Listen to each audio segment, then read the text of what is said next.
اللہ کے نام پہ خرچ کرنا اللہ کو بخیل سے نفرت ہے. ساری زندگی کا تہجد گزار ہو، سارے دن کا روزے دار ہو، اگر وہ بخیل ہے تو اللہ کا دوست نہیں بن سکتا.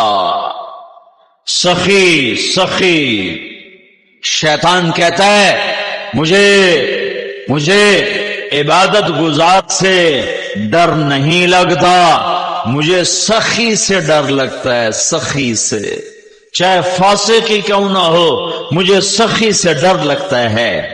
سامری جس نے بچڑا بنایا اور بنو اسرائیل کو پوجا پہ لگایا اور 70,000 نے جس کو سجدہ کر لیا، اور اللہ تعالیٰ نے حکم دیا کہ انہیں قتل کرو، فاقتلوہم، انہیں قتل کرو. جب انہیں قتل کیا گیا اور سامری پکڑا گیا تو میرا اللہ سفارشی بن گیا، موسیٰ سامری کو قتل نہ کرو، یہ اپنی موت آپ مر جائے گا. یا اللہ یہ کمبخت تو ذریعہ بنا ہے تو آپ کہہ رہے ہو میں اسے قتل نہ کروں، کیوں؟ کہا موسیٰ یہ سخی ہے کمبخت، اس کی سخاوت کی وجہ سے میرا اسے قتل کرنے کو جی نہیں ہے، یہ اپنی موت آپ پہ مر جائے گا. تو سخاوت ایک منافق کو قتل سے بچا گئی. منافق جو کافر سے بھی بڑا کافر ہوتا ہے، اس کی سخاوت اسے قتل سے بچا گئی.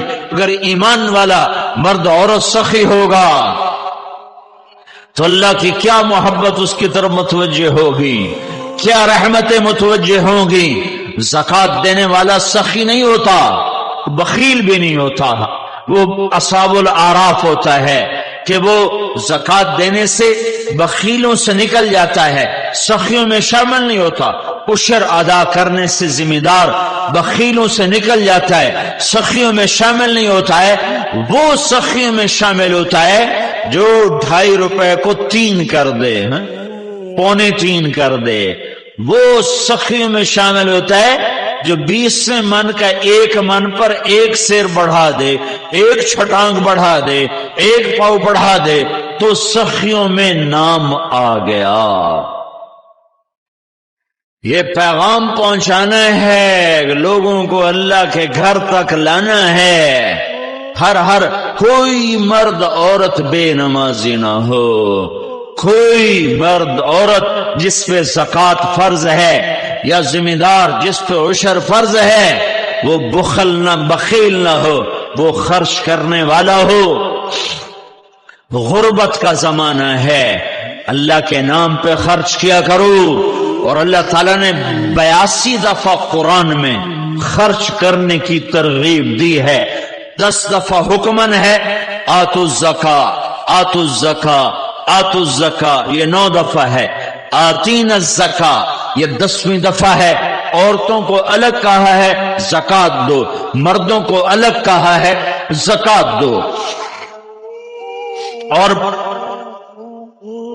72 دفعہ اس کے علاوہ اللہ نے مال خرچ لگانے کی ترغیب دی ہے کہ غریب بھی خرچ کرے، مالدار بھی خرچ کرے. زکوٰۃ فرض ہے تو بھی خرچ کرے، نہیں فرض جو بھی اللہ کے نام پہ خرچ کرے تو اللہ لوٹا کے واپس کرے گا. من ذا الذی یقرض اللہ قرضا حسنا، کوئی ہے قرضہ دینے والا اپنے رب کو، کوئی ہے اللہ کو قرضہ دینے والا. جب یہ آیت اتری تو ایک صحابی پاس بیٹھے ہیں، یا رسول اللہ ہم سے قرضہ مانگتا ہے، کیوں؟ وہ تو بڑا غنی ہے. کہ تمہیں نوازنے کے لیے، تمہیں عطا کرنے کے لیے، اس جہان میں نوازنے کے لیے. کہا اچھا یا رسول اللہ ہاتھ آگے بڑھائیں. تو آپ نے ہاتھ آگے کیا تو نے اپنا ہاتھ آگے رکھا. پھر یہ میرا ہاتھ آپ کے ہاتھ پر میرا ایک باغ ہے جس میں 600 کھجوریں ہیں، میں ابھی اللہ کے نام پہ صدقہ کرتا ہوں اور اللہ کو قرضہ دیتا ہوں. اس کے جواب میں میرے نبی نے کہا اور تو بھی سن، کم من عدخ رداہ ودار فیاہ لعب الداہ داہ، اور میں دیکھ رہا ہوں تو نہیں دیکھ رہا، میں دیکھ رہا ہوں کہ تیرے لیے جنت میں بے شمار باغات لگ گئے اور بے شمار محل تیرے لیے تیار ہو گئے۔ خرچ کرنے کی عادت ڈالو، اللہ کے نام پر ڈھونڈو غریبوں کو، غریب رشتہ داروں کو، ان لوگوں کو جو تنگ دست ہیں اور ہاتھ نہیں پھیلاتے۔ لا یسالون الناس الحافا، یہ میرے اللہ کا حق ہے، یہ میرے اللہ کا حق ہے۔ بندگی، نماز اور روزہ اور حج اور زکوٰۃ اور ایمان یہ بنیاد ہیں، یہ پیغام پہنچانا ہے میں نے، آپ نے، پوری دنیا کے انسانوں نے، پوری دنیا کے انسانوں تک، پوری امت عرب و عجم۔ دوسرا حق ہے اللہ کے بندوں کا، اللہ کے بندوں کا، اللہ کا بنیاد، اس کے بغیر عمارت نہ کھڑی ہو سکے گی۔ وہ ماتھا قیامت کا دن بڑا بد نصیب ہوگا جو زمین پہ ٹکنے سے محروم رہا۔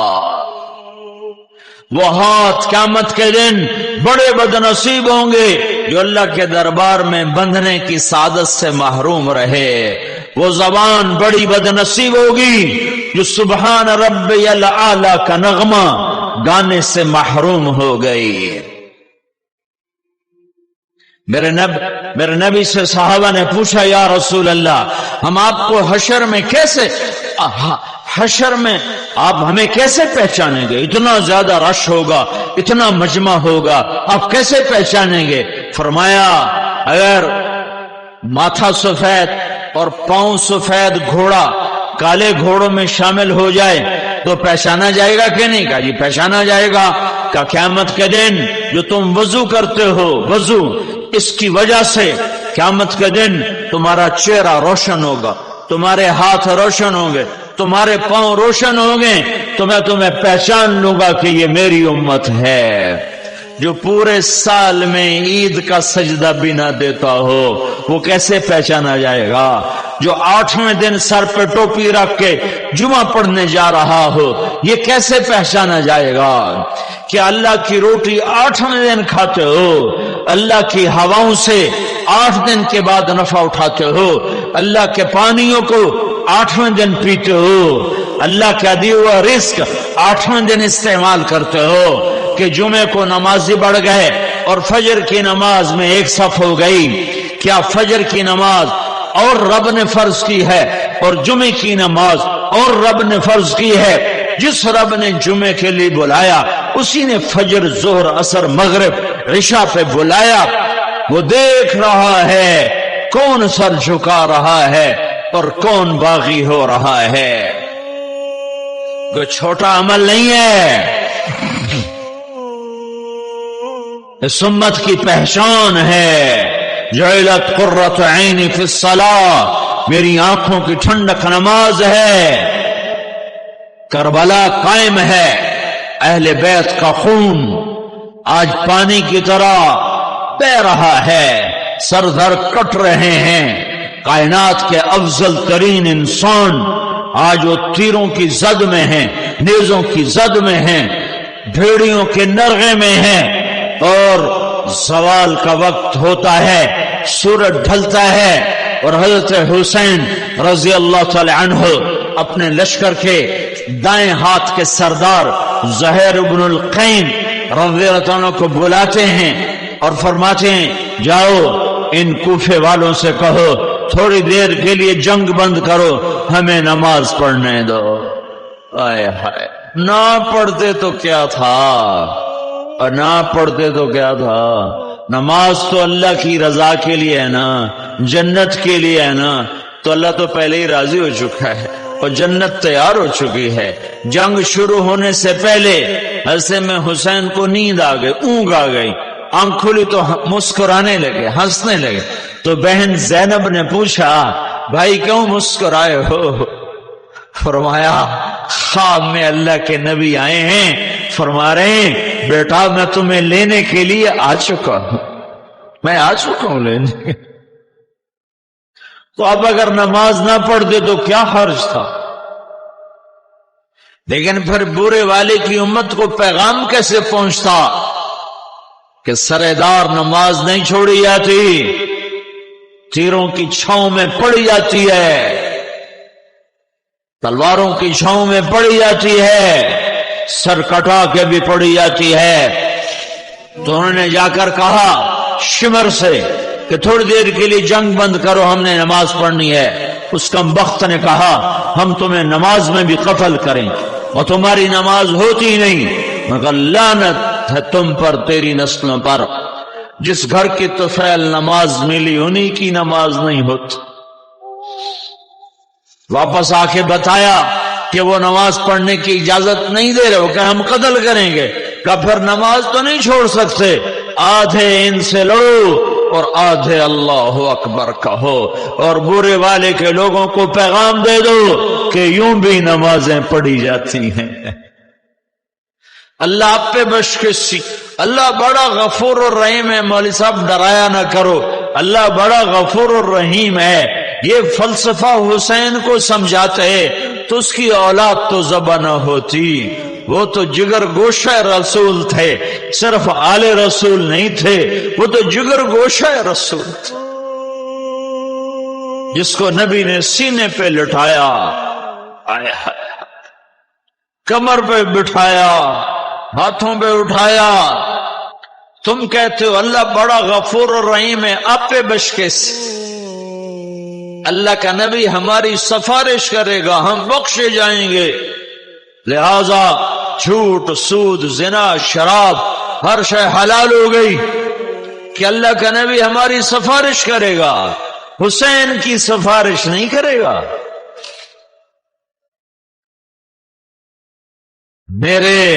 میری آنکھوں کی ٹھنڈک حسن حسین، وہ فرما رہے جنت کے نوجوانوں کے سردار حسن حسین، اور فرما رہے جو ان سے محبت کرے گا اللہ ان سے محبت کرے گا، جو ان سے بغض رکھے گا اللہ بھی ان سے بغض رکھے گا۔ یہ فلسفہ انہیں کیوں نہ سمجھ میں آیا؟ کیوں اولاد کو ذبح کروا دیا؟ 16 اہل بیت ذبح ہوئے، 16، باقی تو غلام تھے، جانیدار تھے، 16 میرے نبی کے گھر کے شہید ہوئے۔ نماز نہیں چھوڑی، آدھوں نے نماز کی اللہ اکبر کہی اور آدھے ان کتوں سے لڑتے رہے۔ اور یہ نمازی نہ پہلے تاریخ نے دیکھے، نہ زمین آسمان نے دیکھے، نہ شاید آئندہ ایسے نمازی دیکھے گی کہ کٹے ہاتھ، بہتے خون، آلودہ پیشانیاں، اپنے خون سے وضو کیے یا کربلا کی مٹی سے تیمم کیے۔ پر کیا نماز تھی جو دھرتی نے دیکھی، آسمان نے جھانکا، سورج نے دیکھا، کائنات اش پکار اٹھی کہ یوں بھی اللہ کے دربار میں سجدے کیے جاتے ہیں۔ اور بورے والا کا دکاندار کہتا ہے گاہک زیادہ تھے پڑھ نہیں سکا، سیاستدان کہتا ہے ملنے والے بہت آ گئے تھے نماز نہیں پڑھ سکا، زمیندار کہتا ہے میرا سپرے ہو رہا تھا نگرانی کرتا رہا میں نماز نہیں پڑھ سکا۔ بیکار چارپائی توڑنے والے کہتے ہیں پڑھی نہیں جاندی، اللہ آپ پہ بشکیسی۔ یہ پیغام ہے کہ یہ عشق کے سجدے یوں ادا کیے جاتے ہیں۔ پھر جنہوں نے نماز پڑھی انہیں آ کر صف بندی کی، جو لڑ رہے تھے انہوں نے جا کے نماز ادا کی اور یہ پیغام دیا ہے کہ یہ نماز وہ عمل ہے جو سر کٹا کے بھی نہیں چھوڑا جا سکتا۔ یہ میرے اللہ کا حق ہے، عبادت پوری دنیا کو پیغام کیا پیغام پہنچانا ہے، وہ کیا پیغام دینا ہے؟ پوری دنیا کو یہ بتانا ہے کہ ساری کائنات کا ایک مالک ہے، اس کے آگے جھکو. قل هو اللہ احد، اکیلا ہے. اللہ الصمد، صمد ہے. لم یلد ولم یولد، نہ پیدا ہوا نہ اس سے کوئی پیدا ہوتا ہے. ولم یکن لہ کفوا احد، اس کا مثل نہیں، مثال نہیں، شبہ نہیں، شبیہ نہیں، شریک نہیں، مشارک نہیں، وزیر نہیں، بیوی نہیں، بچہ نہیں، ساتھی نہیں، مشیر کوئی نہیں، ٹکر کا خدا کوئی نہیں. لیس معہ الہ یخشی ولا رب یرجا ولا حاجب یرشا ولا وزیر یؤتی، کوئی اس جیسا نہیں ہے. هل تعلم له سمیہ، ہے کوئی اس جیسا؟ هل تعلم له سمیہ، ہے کوئی اس جیسا؟ هل تعلم له سمیہ، ہے کوئی اس کے برابر کا؟ احق من ذکر، احق من عبد، انصر من ابتغی، ارأف من ملک، اجود من سئل، اوصى من اعطى. وهو الملك لا شريك له والفرد لا ند له والعلي لا سمي له والظهير لا غني له.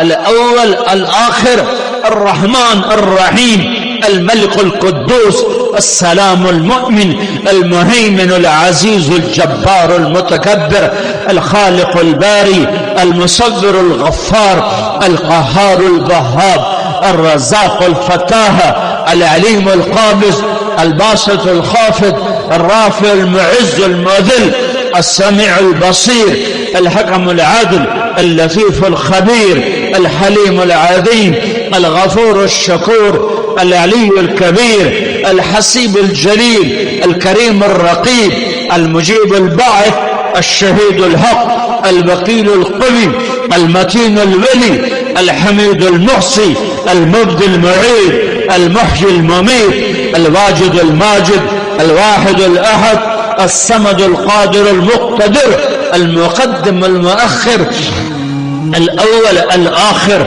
الظاهر الباطن، الوالي المتعال، البر التواب، المنتقم، العفو الرؤوف، مالك الملك، ذو الجلال والإكرام، المقسط الجامع، الغني المغني، المانع الضار، النافع النور، الهادي البديع، الباقي الوارث، الرشيد الصبور جل جلاله. وللہ الاسماء الحسنى فادعوه بها. یہ اللہ ہے جس کی توحید کا نقش بٹھانا ہے. یہ شرک وہ شرک، یہ توحید نہیں ہے، یہ تو توحید کے مسائل ہیں. یہ شرک وہ شرک، یہ حرام وہ حرام، یہ تو توحید کے مسائل ہیں. توحید یہ ہے قل هو اللہ احد اللہ الصمد، یہ توحید ہے. لم یلد ولم یولد ولم یکن لہ کفوا احد، یہ پیغام توحید کا سبق ہے. اللہ لا الہ الا هو الحی القیوم، الف لام میم، اللہ لا الہ الا هو الحی القیوم. فإن تولوا فقل حسبي الله لا إله إلا هو إنني أنا الله لا إله إلا أنا إنني أنا الله العزيز الحكيم وإلهكم إله واحد لا إله إلا هو الرحمن الرحيم. هو الله الذي لا إله إلا هو عالم الغيب والشهادة. هو الرحمن الرحيم. هو الله الذي لا إله إلا هو. یہ توحید ہے کہ اللہ ایک ہے، اللہ احد ہے، اللہ صمد ہے. بلندیاں ہوں تو احد، پستیاں ہوں تو احد، چوٹیاں ہوں تو احد، دامن ہوں تو احد، کوثر ہوں تو احد، وادیاں ہوں، نشیب ہوں، فراز ہوں تو احد احد ہے. بہتا دریا ہو، اچھلتا پانی ہو، گرتا برستا پانی ہو، گنگناتی آبشار ہو، بلکھاتی ندی ہو، سمندر کی موج ہو، صدف کا موتی ہو، اللہ اللہ ہے. احد احد ہے، احد احد ہے. دودھ دودھ ہے، احد احد کی وجہ سے. پانی پانی ہے، احد احد کی وجہ سے. سورج سورج ہے، عہد عہد کی وجہ سے، چاند چاند ہے عہد عہد کی وجہ سے، تارا تارا ہے عہد عہد کی وجہ سے، مٹی انسان ہے عہد کی وجہ سے، مشرق میں راج اس کا، مغرب میں راج اس کا، شمال میں راج اس کا، جنوب میں راج اس کا، آسمانوں کا حکمران اللہ، زمینوں کا شہنشاہ اللہ، پانیوں پہ حکمران اللہ، دریاؤں پہ حکمران اللہ، دودھ کے قطروں پر حاکم اللہ اور شہد کے قطرے پر حاکم اللہ، پہاڑ کی چوٹیوں پر بادشاہی اللہ کی اور سمندر کی تہوں میں بادشاہی اللہ کی، اڑتے عقابوں پر شہنشاہی اللہ کی، سجدوں سے بھرا ہوا آسمان، سجدے کرنے والے فرشتوں پر بادشاہی اللہ کی، للہ ما فی السماوات وما فی الارض، لہ ما فی السماوات وما فی الارض، لہ ما فی السماوات وما فی الارض وما بینہما وما تحت الثری، للہ المشرق والمغرب، رب المشرقین ورب المغربین، فلا اقسم برب المشارق والمغارب، یمسک السماوات والارض ان تزولا، یغشی اللیل النہار یطلبہ حثیثا، الشمس والقمر والنجوم مسخرات بأمره الا له الخلق والامر فتبارک اللہ رب العالمین۔ یہ توحید کا پیغام ہے جو دنیا کو دینا ہے۔ اللہ ہی سب کچھ ہے اور اللہ ہی کا سب کچھ ہے۔ اللہ اکبر کی تشریح کرو، لکھی جا رہی، اللہ اکبر تشریح ہو رہی، انسانوں نے لکھا، جنات نے لکھا، فرشتوں نے لکھا، اولیاء نے لکھا، صوفیاء نے لکھا، عارفین نے لکھا، محدثین نے لکھا، مفسرین نے لکھا، شعراء نے لکھا، ادیبوں نے لکھا، خطیبوں نے لکھا، فرشتوں نے لکھا، ملائے اعلیٰ نے لکھا، مقربین فرشتوں نے لکھا، نبیوں نے لکھا، رسولوں نے لکھا، رسول پاک صلی اللہ علیہ وسلم نے لکھا۔ جتنا کچھ تم میری عظمت بڑائی کے بارے میں لکھو گے، اس سب سے اللہ بڑا ہے۔ یہ نہیں زمین چھوٹی اللہ بڑا، آسمان چھوٹا اللہ بڑا، لیکن آخر میں ہوگا کیا؟ لا نفد البحر قبل ان تنفد کلمات ربی ولو جئنا بمثلہ مددا۔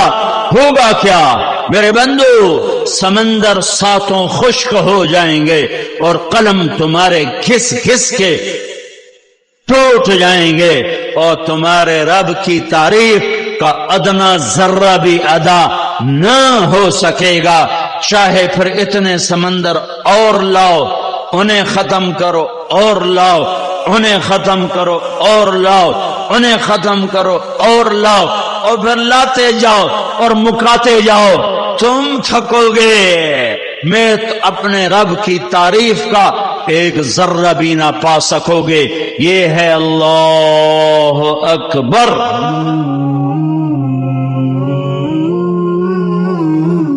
یہ پیغام سنانا ہے، نقش توحید کا ہر دل پہ بٹھایا ہم نے، زیر خنجر بھی یہ پیغام سنایا ہم نے۔ یہ صرف منبر کی بات نہیں ہے، صرف مسجد کی بات نہیں ہے، جو گھر گھر پھر کر، در در پھر کر آفاق سمٹ جائیں، وسعتیں سکڑ جائیں، راہیں باہیں بن جائیں، کہاں اسی کی صدا لگاتے لگاتے کہیں خاموش ہو جائے گی زبان، اور مٹی کی چادر ہوگی اور ہم ہوں گے، اور پھر اللہ حشر کے دن عزتوں کا تاج سر پہ پہنائے گا کہ یہ ہیں میرے وہ بندے جو آخری دور میں میرے پیغام کی صدا لگاتے رہے۔ اللہ کی توحید دل میں بٹھانی کہ دل اللہ کے سوا کسی سے اثر نہ لے، کسی کے سامنے ہاتھ نہ پھیلائے، کسی کے آگے جھولی نہ پھیلائے۔ وَإِذَا سَأَلْتَ فَاسْأَلِ اللَّهَ وَإِذَا اسْتَعَنْتَ فَاسْتَعِنْ